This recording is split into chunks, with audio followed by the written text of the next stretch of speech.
Hello everybody, Nick from Yu-Gi-Oh! Mad here with my budgeted Sunavalon deck profile. Big shout out to Claudio Hernandez and Zeno Knight for commenting on my previous Sunavalon video. I do grant you the card in that set is really expensive, but I've been working on this one for a couple of days now, and I hope you guys will like the video and give the video a thumbs up and subscribe to my channel for more deck profiles. And from now on I'm going to do 2 deck profiles. I'm going to do one with the most expensive cards and one for the budgeted cards. So I hope you guys will enjoy the content, and yeah, click the bell notification so you be updated for when my next video comes out. So without further ado, let's start this deck profile, shall we? Okay guys, starting us off with the monsters. Going with 1 copy of the seed this time, just 1 copy needed. Due to another card I put in this deck, 1 copy is all you're going to need. Going with 3 copies of Angel Trumpeter. Okay, this card is very difficult to get on eBay, but if you go on Amazon, someone was doing it for £1.44, but there's only 7 left last time I checked, so get this one as quickly as possible before it runs out. 3 copies of Sunseed Shadow. Very nice special summon. You know from the last video. Special summons itself as a normal monster on the field. 2 copies of Sunseed Twin. Special summon a normal monster from the graveyard, so you got the Seed and the Trumpeter. 1 copy again of World Cow Week Champion, which brings itself back from the graveyard by sending a plant monster from your hand or field to the graveyard. 2 copies of Rescue Ferret, like previous, summon them out from your deck, totaling level 6 to zones that your link monsters point to. Going with 2 copies of Orpheus Scorpio. I realised in the previous video that Orpheus Scorpio only has 1 target, and since it's not focused on you know, the link summoning of Anaconda, 3 copies you won't really need in this deck, so 2 will be just as fine. Of course, you're going to go with 1 copy of Darling Tonia Cobra to spread its search for super polymerization. 3 copies of Lone Fire Blossom to tribute itself special many plant monster from the deck. And I've gone with 1 copy of Masked Chameleon. Very nice card. Can't be summoned if you control level 5 or higher monster, which this deck doesn't really have a problem with. But it's a tuner monster, and it special summons a monster back from the graveyard with 0 defense. And there's quite a lot of monsters in this deck with 0 defense. 3 copies of Effect Veiler to swap it with the Impermanence. I've just gone with Ash Blossom for now, just to stop my opponent from searching the cards I need. And that's the monsters. 3 copies of Unexpected Die to special summon out your normal monsters from your deck if you had control no monsters. 2 copies of Super Polymerization. Ideally I would go with 3.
Going with the 1 copy of Dryas.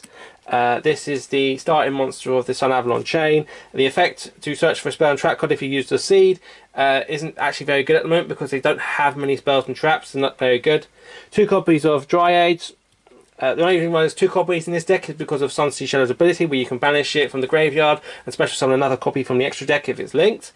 Gone with the level 3 version of the tree, which is Sunavalon Dryanome.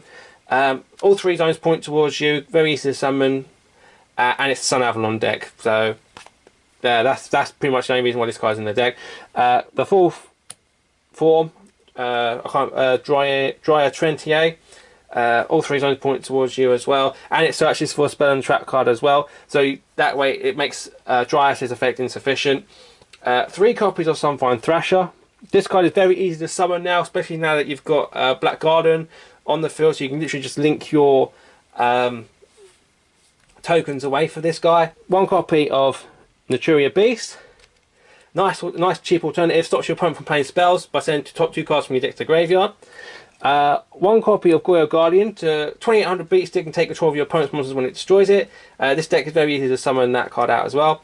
Black Rose Dragon, since the archetype is plant type, this card should become quite a strong monster for this deck, because you just have to banish a plant monster from your graveyard to make it tap point 0.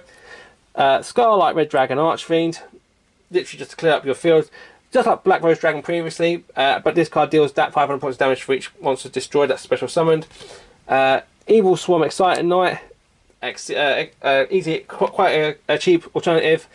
2 copies of Trishula. Guys, you have to get this card. Alright, this card, it's £8 at the moment. I found one cheaper than that for £6. Up to you guys if you get it or not, but get this card, especially with the super polymerization, because it literally gets rid of 3 of your opponent's monsters for an instant 2700 beat stick. And that's the extra deck, and now I'm going to go on to the side deck quickly. 3 copies of Joran Lockbird, to stop your opponent from searching for their cards.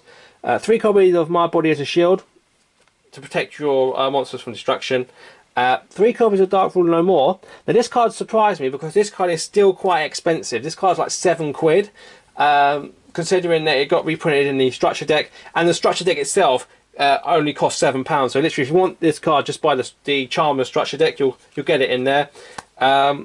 These last 6 cards are sort of other options that you can put in the extra deck if you want to change the extra deck around. You got Decode Talker. Ideally, this monster is more offensive than the Link 3 tree, but it is a Sunavalon deck, so I had to put that version in. I hope you guys don't mind. But this card is quite a beater for this deck as well. Dryanak, nice level 6 synchro monster, returning cards to your opponent's field back to the hand. It's hard once per turn now, unfortunately, but still good nonetheless. He's still got Prime Lord Omega as well. Easy single summon for level 8. You can even go for Hot Red Dragon Archfiend as well if you decide not to go with Scarlight. Got Barkion as well. Originally I did put Exterior in this deck, but when I found out the price of Exterior, I decided to take it out. It's like £14. And finally, if you decide not to use Trishula, I don't blame you. It is £8, but it is a really good answer. However, the deck still has dark monsters, and your opponent's bound to be playing dark monsters as well. So you've still got Starving Venom, and you've still got Predaplant Triffery Overton as well. This card requires 3 dark monsters. He only requires 2 dark monsters. If you decide not to go with Trishula, these 2 work just as well, but you just got to make sure that you've got to use dark monsters. The deck does have dark monsters like Carrot Weight Champion and the Predaplant cards, so if you can't fusion someone using your opponent's monsters, you can still use your own.